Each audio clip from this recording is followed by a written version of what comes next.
Ассаламу алейкум, биздин каналдын жалпы көрүүчүлөрү, туугандар. Ала Бука району Дан базарда Айыл банк, барыңыздар билгендей Айыл банк бар. Ошо Айыл банктын эле маңдайында ушул Дан базар бар. Тоок базар, могу жакта Тоок базар, бул жак Дан базар. Ушул Дан базардын эле төр жак тарабында могу жерде жем саткан магазин бар. Жем саткан контейнер. Ушул контейнердин жанында эки бош контейнер бар. Ушул эки бош контейнер местасы менен сатылат. Азыр бул контейнерлердин ээси менин жанында турат. Азыр өзүнөн толук маалымат алсак. Саламатсыздарбы? Дан базардын ичинде Ала Бука районунда ушул эки контейнер местасы менен сатылат.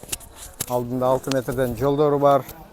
Контейнерлердин состояниясы жакшы абалда. Жаңы контейнерлер местасы менен сатылат. 12 метрлик, эни 2,43 морской контейнерлер. Бул жакты магазин кылып иштетсеңиздер болот. Ичтерин дагы ачып көрсөтүп коебуз. Жакшы жаңы ойдон азыр контейнерлерди ачабыз.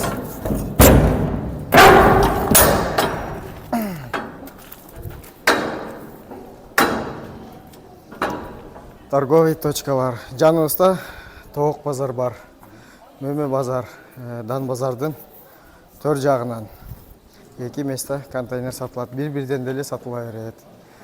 Бул жак места өзүңүздүкү да? Бул жак места өзүбүздүкү. Документтери бардыгы жайында. Бирөөнү өзүм иштетем. Бирөөсү болот экен, бирөөсү бир семьяны багат экен, бирөөсү болот мага. Жакшы. Азыр урматтуулар, биз жаңы келгенде эле бул жакта кардарлар ушунчалык көп эле. Ошондой эле кардарлар дайыма эле ушун кардар көп болуп турабы эле? Дайыма кардар көп болот. Проходимый места. Эл көп жер.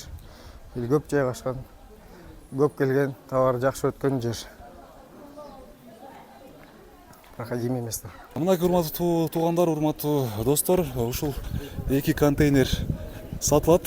Жалгыз-жалгыздан алсаңыздар деле болот, экөөнү чогуу эмес, бир-бирден алсаңыздар болот экен. Бул контейнерлердин баалары келишимдүү. Андыктан биз экрандын астына ээсинин номерин сөзсүз түрдө белгилеп койдук. Эгерде сиздерге кызык болсо, ошол жакка чалып, ээсинен дагы да толугураак маалымат алып, же болбосо ушул жерге келип, ээси ушул жерде ар дайым отурат экен, келип ээси менен дагы кол алышып сүйлөшөсүздөр.